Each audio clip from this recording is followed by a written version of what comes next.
ऊपर चढ़ो, तन की, मन की, धन की, स्थूल सूक्ष्म कारण, जागृत सुपन शिशोपत, ये तीन अवस्था जो है वो जब पार करता है तभी आत्मा में जाता है। तो मन की विषय भी नहीं है, इंद्रियों की विषय भी नहीं है। ये चिंतन मन का, मन से तुम चिंतन करेंगे आत्मा कौन सी है, किधर बैठी है आत्मा, और तुम आत्मा है तो आत्मा का निश्चय करो। या मन से आत्मा को जानेगा, मन से कैसे आत्मा को जानेगा? मन तुम्हारा विकारी जन्म मरण का कारण हुआ, बंधन में आया हुआ है, सब में फंसा हुआ मन, वो कैसे आत्मा का चिंतन करेगा? पहले सबसे निकला है। तो ये अर्जुन, जहां जहां तुम्हारा मन जाता है फिर अपनी आत्मा के निश्चय में डालो उसको, मन को। जिधर भी जाता है मन, मन बोलता है ये बेटा है, तुम बोलो नहीं आत्मा है। मन बोलता है स्त्री है, बोलो नहीं आत्मा है। सब जगह दिखाओ उसको, आत्मा का दर्शन कराओ पहले, तभी मन से जगत की भावना निकलेगी। तो जो ये पदार्थ है, स्थूल पदार्थ बुद्धि में पड़ा है, स्थूल देह, स्थूल पदार्थ, स्थूल दुनिया का नाता सब हमारे बुद्धि में पड़ा है। इतना संबंध पड़ा है। अरे संकट रहते हो जाओ, कनेक्शन रहते, अनकंसर्न, किसी से वास्ता नहीं रखो दुनिया में कोई मेरा है। मेरा मेरा बोला माना तुम जीव हो गया, अज्ञानी हो गया। मेरी बहन, मेरा भाई, तुम जीव हो गया, तुम आत्मा नहीं है। आत्मा कभी नहीं मानता है ये मेरा है। आत्मा तो आत्मा ही देखेगा, अपना आप देखेगा कि मैं ही हूँ, मेरा कुछ नहीं है। मेरे वाली दुनिया को छोड़ो, अभी मेरे वाली दुनिया से ऊपर हटो। जहाँ मेरा आता है उधर तुम्हारा मोह है। जो अपने और पराये में एक ही आत्मा देखता है, तुम पराये में एक आत्मा देखता है। पराई स्त्री से तो तुम हटेगा, बोलेगा नहीं, छिड़केगा, ऐसा जैसे उसके खाली पांव में देखेगा, अपनी स्त्री के मुंह में देखेगा, क्योंकि मेरी स्त्री है। अरे जो अपना और पराया है वो एक ही आत्मा है ना। जब भी अपनी स्त्री को भी पढ़ाई करके देखना, आज से हम देखें कैसे पढ़ाई है। जैसे पढ़ाई स्त्री को तुम नहीं देखता है ना, इतना तो पत्नी व्रत है ना। अभी ऐसा पतिव्रत धर्म पालन करो कि एक भगवान के सिवा दूसरा नहीं देखो। चाहे अपनी स्त्री बैठी है, चाहे पराई स्त्री बैठी है, मेरे लिए कोई स्त्री नहीं है। जो स्त्री और पुरुष के भाव से ऊपर उठता है वही स्वच्छ और पवित्र बुद्धि वाला होता है। उसकी सूक्ष्म बुद्धि होती है जिसके बुद्धि से स्त्री पुरुष का भाव चला जाए। तुमको पता है ना, ये मेरी है, ये तेरी है, भाई तेरी से तुम भागेगा, मेरी को बचाएगा। जब मेरी भी तेरी हो जाए, अब मेरी नहीं है, सब कुछ भगवान का है, सब कुछ भगवान है। मेरापन अंदर से निकल जाए, मैं और मेरा, ये ममता भाव, ये कर्ता भाव, ये अहमता, ये सब तीनों जो रोग है अंदर में, जो बीमारियां हैं खास, वो समता भाव से निकलती है। समत्व योग, सब में समान जी। अपनी स्त्री से घूमने फिरने जाता है, चलो सिनेमा, चलो शादी पर, जो बहन जी के पास चलो, भाई जी के पास चलो, तुम इकट्ठा चलो। दूसरी स्त्री को तो लेके जाओ। काहे के लिए बोलता है तुम इकट्ठा चलो, हरिद्वार में चलो, तुम इकट्ठा चलो। वो काहे के लिए चले? वो अपना जाके उद्धार करे, तुम अपना उद्धार करो। हर एक अकेला आया है, अपनी स्त्री को लेके आया, अपनी स्त्री को लेके जाएगा। काहे के लिए उसके साथ इकट्ठा अभी कंपनी करता है? अकेला रहो दुनिया में, तुम अकेला भगवान है, निराधार, किसका भी आश्रय, किसका भी आसरा नहीं किया, एक ही आसरा आत्मा का है। सेल्फ डिपेंडेंट हो जाओ तो मरेगी, चाहे कुछ भी होगा, तुमको कुछ नहीं होगा। बोलेगा वो थी कहाँ जो मरी है ही नहीं ना, तो मरी कैसे? लेकिन तुम अगर एक भी सुख उसी से इकट्ठा लेता होएगा तो उसके मरने पर दुख होएगा। फारिग हो जाओ सबसे। दादा ने जैसे ज्ञान लिया तैसे घर में मौन रखा था, कभी स्त्री को स्त्री करके नहीं देखा। तभी सारी दुनिया की स्त्रियां उसके पास विश्वास रख के आई कि ये भगवान है। कभी भी उसको डर नहीं होता था कि दादा कोई मर्द है। और तुम्हारे से सबको डर होएगा, तुम इशराफ अभी नहीं है, सबको डर होएगा तुम्हारे से, क्योंकि तुम मर्द है, वो स्त्री है। सुखदेव भी था, वेद व्यास भी था। यो गोपियां स्नान कर रही थी, सुखदेव चला गया तो गोपियों ने कपड़ा नहीं पहना। वेद व्यास इतना बड़ा उम्र का, तो भी उसके अंदर स्त्री पुरुष का भाव था, इसके लिए गोपियों ने कपड़ा ढका। जो तुम अंदर से जांचना अच्छी तरह से, हमारे लिए कोई स्त्री पुरुष नहीं है। No sex, sexless is आत्मा। जो काम और क्रोध के वेग को इसी जन्म में ही सहता है,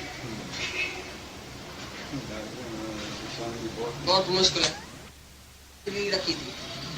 तुम सबको जानने के लिए शायद हमारी शादी नाम मात्र रखी, भाई तुम ऐसे रह सकते हैं, तुम सब कर सकते हैं, जवानी में भी तुम ऐसा कंट्रोल कर सकते हैं। तुम तो समझते हैं जब भी ना आदमी इकट्ठा होता है पीछे पीढ़ी में जाके ऐसा रहता है, भाई पीढ़ी में तुमको कोई इच्छा नहीं होगी, ऐसा नहीं है। भगवान ने ऐसा ऐसा मिसाल हमारे लिए सामने इसके लिए रखा है, भाई अगर ऐसा भी हो सकता है, ऐसा भी हो सकता है, तुम भी कर सकते हैं, तुम भी मनुष्य है। भगवान की कृपा तुम्हारे अंदर होएगी जब तुम उसको उसके शरण में आया है, तो भगवान तुम्हारे अंदर बैठ के क्या नहीं करता है। हमारे अंदर बैठ के हमको मत दिया है, तुम्हारे अंदर बैठ के भी मत देगा। तुम्हारे अंदर बैठ के तुम्हारा अज्ञान निवृत्त करेगा, नाश करेगा। संसार बड़म सब भगवान नाश करता है। तुम क्या करता है, तुम्हारे लिए मुश्किल क्या है, सब भगवान करता है। हमने तो कुछ किया भी नहीं है, आज तक हमने एक इच्छा भी नहीं छोड़ी है। कभी नहीं मैं इच्छा को मारूंगा, मैं इच्छा को रोकूंगा। कभी भी दादा बोलता था ऐसा अज्ञान नहीं करना, मैं इच्छा को मारूंगा, मैं इच्छा को रोकूंगा, इधर क्यों गया उधर क्यों गया, ऐसा नहीं। तुम ज्ञान में ऐसा मन लगाओ जो तुमको आप ही संसार भूल जाए। एक चीज से दिल रखेगा तो दूसरी दिल से दिल हट जाएगी। तुम ज्ञान से प्रीत रखो। ज्ञान इतना प्रिय लगे, इतना प्रिय लगे, जो स्त्री बेटा सामने आए तो वो बंधन रूप हो जाए और बीच से उसको निकाल दियो सबको, भाई हमारे लिए ज्ञान ही बस है। आत्मा में कोई रुकना नहीं डाले। एक ब्रह्म ज्ञानी का बेटा मर गया। एक आदमी आके उसको बोलने लगा भाई आपका बेटा मर गया है। बोला हाँ, ये घोड़ा रखा है, ये इनाम है, लेके जाओ। घोड़ा क्यों दिया? बोला जब भी ना मैं भगवान के प्रेम में बैठता हूँ तो ये इसलिए बेटा और घोड़ा दो चीज है जो हमारे आगे भी गुण डालती है। देखो कितना उसको आत्मा प्यारा लगा। जो जिसमें बड़ा मोह है तो उसके लिए उसको वैरा गया, भाई अच्छा हुआ, भगवान ने अगर ले लिया तो बड़ा अच्छा ही हुआ। तो ऐसी तरह से तुम्हारी दिल जब भी परमात्मा से इतनी लग जाएगी, प्रेम लग जाएगा, तो तुमको कोई दुनिया में बात ऐसी नहीं है जिसमें तुम्हारा मन जाए। मुश्किल कुछ भी नहीं है। भगवान सब करने वाला है, हम कुछ करने वाला नहीं है। वो ही आके हमारे अंदर से सब कुछ निवृत्ति करता है हमारे अज्ञान को। ये याद रखना, तुमको कुछ करना होए तो बड़ा मुश्किल है। तुम तो कुछ भी नहीं कर सकेगा, तुम होएगा तो कुछ नहीं कर सकेगा। अगर भगवान इधर प्रकट है तो वो करेगा, हम कुछ नहीं करेगा। खाली तुम भगवान के इस प्रीति में आगे बढ़ो, सत्संग में, प्रीति में, इसी में ही प्रेम रखो। ज्ञान के सिवाय तुम्हारे को कोई अच्छा नहीं लगे दुनिया में। ज्ञानी तुम्हारी स्त्री है, ज्ञानी तुम्हारा धन है, ज्ञानी तुम्हारी जोत है, ज्ञानी तुम्हारा धंधा है, ज्ञानी सब कुछ होना चाहिए तुम्हारे। तो इतना इसमें इंटरेस्ट रखेगा तो आप ही सारी दुनिया से, जैसी दुनिया फीकी हो जाएंगे। ये रस आवे वो रस नहीं भावे, ऑटोमेटिकली। अमृत मिल गया तो जहर में तुम जाएगा क्या? कड़वा जहर लगेगा। इस दुनिया का मजा सब कड़वा लगेगा। जो अभी मीठा लगता है ज्ञान के बाद वो कड़वा लगेगा। तुम एक सेकंड भी दुनिया में बैठ नहीं सकेगा, जहर जैसा लगेगा। ऐसा वैराग तुमको उत्पन्न होएगा इस ज्ञान से। ये ज्ञान सच्चा है, अमृत है, जिसके अंदर जाएगा जरूर काम करेगा। ये निष्काम बीज कभी भी निष्फल नहीं जाता है। अगर हमारा गुरु निष्काम है तो हमको भी निष्काम ही कर डालता है। हमारे अंदर वो बीज खाली डाला ज्ञान का तो आप ही दरखत बन जाएगा। एक बूंद ब्रह्म ज्ञान की मस्त करे दिन रहे। कभी भी नहीं बोलो मुश्किल है, क्योंकि भगवान सब करने वाला है, भगवान समर्थ है, क्या नहीं कर सकता है। हमारा गुरु, हमारा भगवान समर्थ है, वो क्या नहीं कर सकता है, सब कुछ वो ही करेगा। और भगवान ने गीता में बार बार बोलता है मैं जाके उसके अंदर बैठता हूँ, मैं सब करता हूँ, मैं सभी यज्ञों का, तपों का भोगने वाला, सब कुछ मैं ही हूँ। स्मृति, ज्ञान, सब कुछ अपमान सब मैं हूँ। ज्ञानियों क्या वाद भी मैं हूँ, जो वाद करता है ना वो भी मैं हूँ। बाकी भगवान कहाँ नहीं है, क्या नहीं कर सकता है। जो हम बोले मुश्किल मुश्किल मुश्किल करेगा तो हम बनेगा तभी मुश्किल करेगा ना। भगवान है तो मुश्किल कुछ नहीं है। भगवान समर्थ है, क्या नहीं कर सकता। भवसागर सब सूख गयो रे, फिक्र नहीं है तरनन की।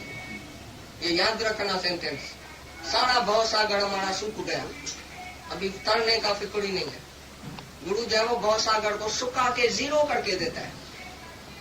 असल जीरो है सारा जगत। मिसल तिरती नजर मुखे अचे हिक वार ये दुनिया, ॾिसण में चाहे जेतोणी को हिक अंबाड़ हुई दुनिया। भाई देखने में तो जैसा अंबाड़ आती है, लेकिन मिसल तिर है, अभी तिर मिसल है दुनिया सारी। अंश मात्र बोलता है ना, तो बराबर सारी दुनिया ही अंश है। अर्जुन, सारी सृष्टि को मैं अंश में खड़ा करके स्थित हूँ। सारी सृष्टि अंश मात्र है, लेकिन मैं सारे का सारा हूँ। मेरे में जो आनंद है वो सारे का सारा है। माया में अंश मात्र आनंद है, जीरो आनंद है। कलप को पलक में पार कर देता है। बोले तो जिसको हम समझते हैं ना भाई, ये दुनिया को पार करने में, ध्यान होने में कलप लग जाएंगे, बहुत ही युग जन्म लग जाएंगे। कितने लोग कहते हैं 3 जन्म लगेंगे, 7 जन्म लग जाते हैं मुक्त होने में। तो कलप को पलक में गुरु पार करा देता है। असंभव को संभव बनाने वाला गुरु ही है समर्थ। अर्जुन के सामने कृष्ण खड़ा था तो भी अर्जुन बोलता था बड़ा दुष्कर है, बड़ा माया दुष्कर है। तो कृष्ण को हंसी आती है, तो बेवकूफ, मैं भगवान तुम्हारे सामने खड़ा हूँ, भगवान क्या नहीं करता भी बोलता है भगवान। तो मैं जाके सबके अंदर बैठ के हम अपने भगत का सब योग खेम उठाता हूँ, ये करता हूँ। कितना उसने विश्वास दिलाया, मेरा भगत कभी नाश होने वाला नहीं है, कभी नाश नहीं होएगा मेरा भगत। जो मेरे तरफ आता है वो कभी नाश नहीं होगा। तो डरकाएगा, जितना भी पुरुषार्थ करेगा तुमको फायदा है ना, डरकाएगा।